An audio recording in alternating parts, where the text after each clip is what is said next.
Bismillahirrahmanirrahim. Assalamualaikum warahmatullahi wabarakatuh. Alhamdulillahirabbil alamin wa bihi nasta'in wa ala umuri dunya waddin. Asyhadu an la ilaha illallah wa asyhadu anna Muhammadar Rasulullah. Allahumma shalli ala Muhammad wa ala ali Muhammad. Amma ba'du. Ma'asyiral muslimin wal muslimat rahimakumullah. Semoga kita senantiasa diberikan kesehatan lahir maupun batin, dan kita terhindar dari yang terutama adalah dari musibah pandemi virus COVID-19. Mudah-mudahan Allah juga menjaga iman kita, menjaga ketakwaan kita, dan mudah-mudahan kita senantiasa berusaha sekuat tenaga untuk berikhtiar meningkatkan keimanan kita dan ketakwaan kita kepada Allah Subhanahu wa taala, di samping kita selalu berusaha untuk berikhtiar untuk melaksanakan protokol kesehatan. Baik hadirin yang berbahagia, pada pengajian kali ini saya akan menyampaikan tentang penghormatan kepada ilmu dan kepada orang-orang alim atau orang-orang yang berilmu. Nah, pada pertemuan atau pengajian yang lalu ini sudah masuk ke praktek, ke sebuah teknik bagaimana seorang pelajar, seorang santri, seorang para pencari ilmu itu bisa memperoleh sebuah ilmu yang baik, sebuah ilmu yang bermanfaat, dan sebuah ilmu yang berfaedah bagi masa depan, dan sebuah ilmu yang berkah. Nah, pada pengajian kali ini kita akan membahas tentang penghormatan kepada ilmu dan penghormatan kepada orang-orang yang alim atau orang-orang yang berilmu. Pada pengajian ini saya akan memulai pengajian kali ini dengan kalimat yang dikutip dari kitab Ta'limut Ta'lim, yaitu i'lam bi anna talibal ilmi la yanalul ilma wa la yantafi'u bihi illa bi ta'zim al-ilmi wa ahlihi wa ta'zimil ustad wa tawqirihi, yang artinya adalah para pelajar atau santri tidak akan memperoleh ilmu dan tidak akan dapat mengambil manfaat dari ilmu itu tanpa mau menghormati ilmu dan menghormati guru. Menghormati itu lebih baik daripada menaati. Seorang yang kufur atau seseorang yang kafir itu orang yang tidak beriman kepada Allah dan tidak beriman kepada malaikat, kepada rasul, kepada kitab-kitab, kepada rukun iman. Nah, itu dinamakan dengan orang yang kufur atau orang yang kafir.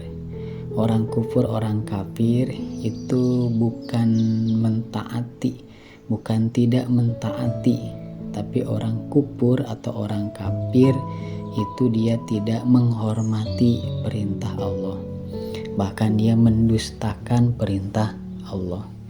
Tapi kalau orang yang berdosa, dia dia menghormati perintah Allah, akan tetapi dia hanya tidak mentaati perintah Allah.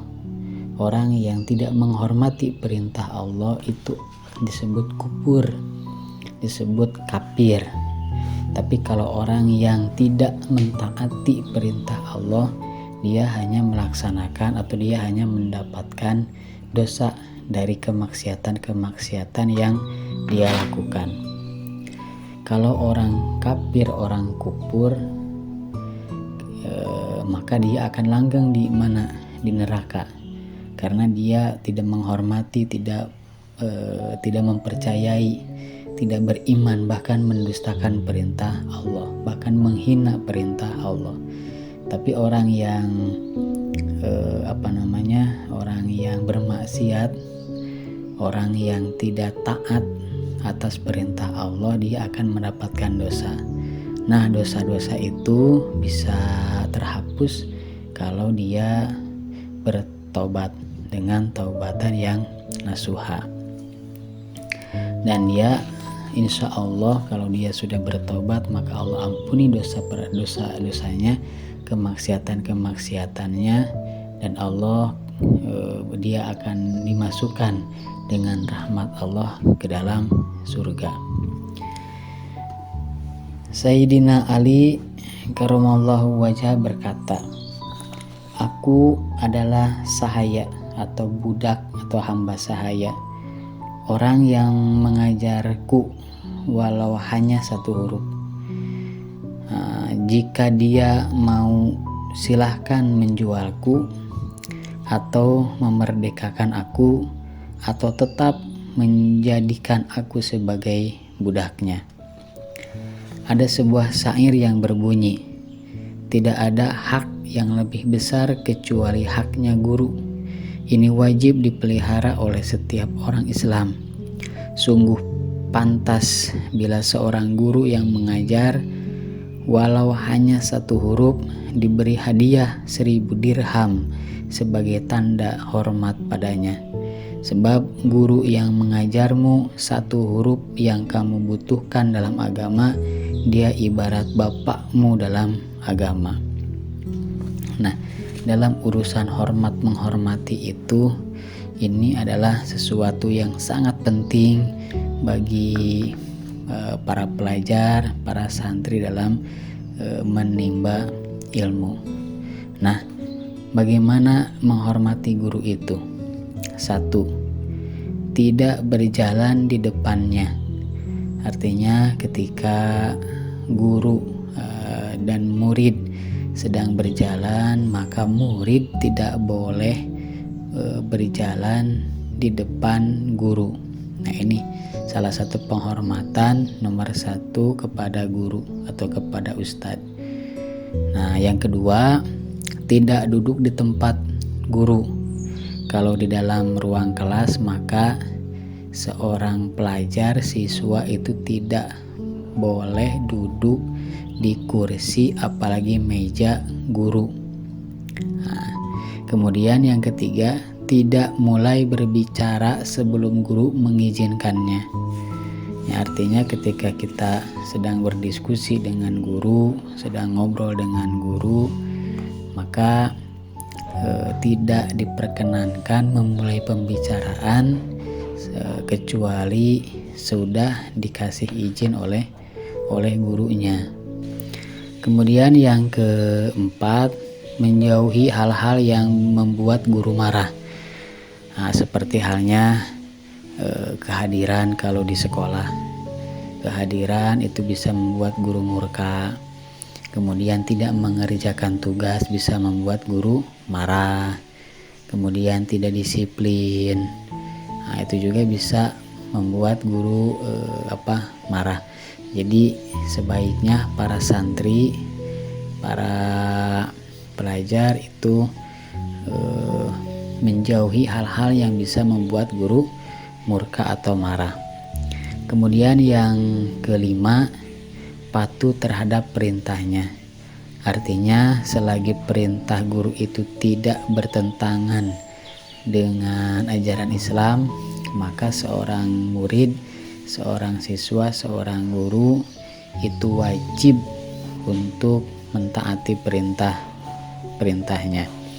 Yang keenam, menghormati istri atau menghormati suami, menghormati anak-anak guru dan yang ada hubungan kerabat saudara dengan guru. Nah, ini lebih luas lagi. Jadi seorang pelajar ketika bertemu dengan suami guru, bertemu dengan istri gurunya, kemudian bertemu dengan anak-anaknya, bertemu dengan kerabat-kerabatnya, maka penghormatannya harus sama dengan penghormatannya secara proporsional sesuai dengan porsinya. Kemudian yang ketujuh, mencari kerelaan hatinya atau mencari keriduan hati guru.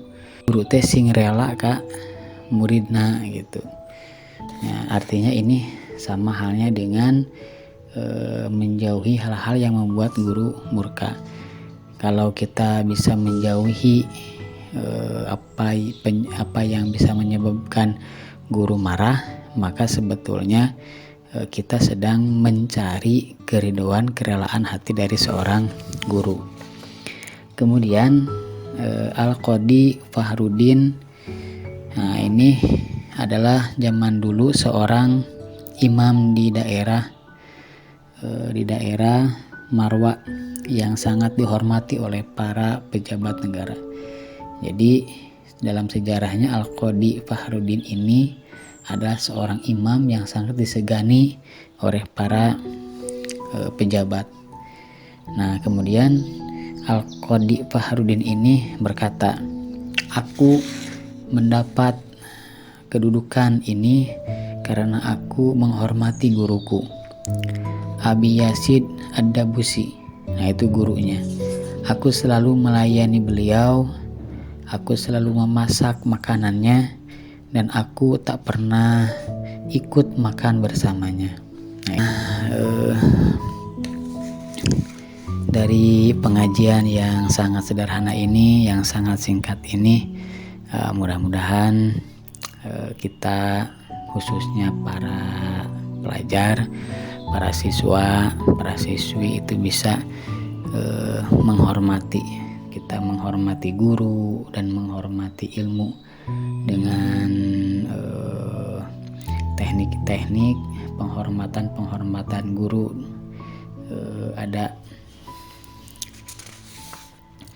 Ada 7 dalam menghormati guru. Pun misalkan kita belum bisa semuanya, ya mudah-mudahan adalah 5-6 poin yang bisa kita amalkan. Kalau kita misalkan belum bisa 5-6, ya minimal ada 1-2 sikap-sikap yang memang menghormati guru. Minimal ada salah satu dari beberapa poin tadi yang ada dalam diri kita, dan harus maksimalnya kita harus bisa semuanya ada dalam diri kita sebagai seorang penimba ilmu, sebagai seorang pelajar. Mudah-mudahan ilmu yang kita dapatkan, ilmu yang berkah, ilmu yang bermanfaat, dan ilmu yang bisa mendorong atau menunjang keberhasilan kita dalam meraih cita-cita di masa yang akan datang. Mari kita tutup dengan pembacaan doa kafaratul majlis. Subhanaka Allahumma wa bihamdika asyhadu alla ilaha illa anta astaghfiruka wa atubu ilaik. Rabbana zalamna anfusana wa illam taghfir lana wa tarhamna lanakunanna minal khasirin. Rabbana atina fid dunya hasanah wa fil akhirati hasanah wa qina adzabannar. Rabbi zidni ilman. Subhana rabbika rabbil izzati amma yasifun. Wassalamun alal mursalin walhamdulillahi rabbil alamin. Assalamualaikum warahmatullahi wabarakatuh.